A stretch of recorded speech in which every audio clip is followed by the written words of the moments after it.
Practice was very successful. It was growing too fast, and I didn't know what I was doing. I knew veterinary medicine. I didn't know how to run a business.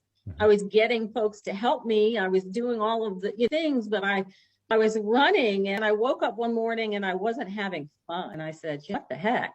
I akin it to being out in the middle of the ocean in a very small boat without a paddle and no idea of where you are or how to get to where you want to go.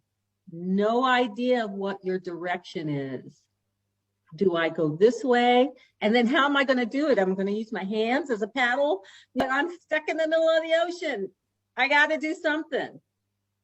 And that was my wake-up call. I said, this isn't going to work. I've gotten disconnected to who I am.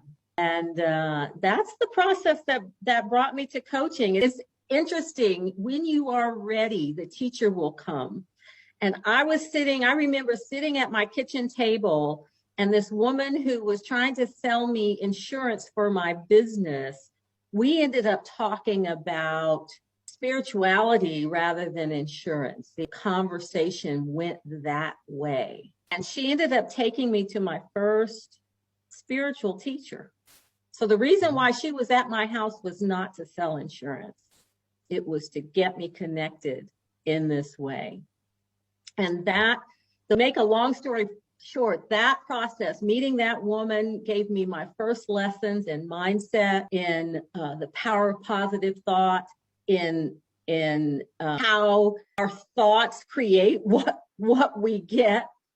And that I had so much negative thought in my head that I didn't even know was there, and how to overcome that. So she was my first teacher, but she actually brought me to my first guru, or my first spiritual teacher. And he's the one who brought me to coaching. With that group of teachers, they teach by bringing you to thought leaders who can teach you the things that they feel you need for your spiritual evolution. So coaching was a part of my teaching.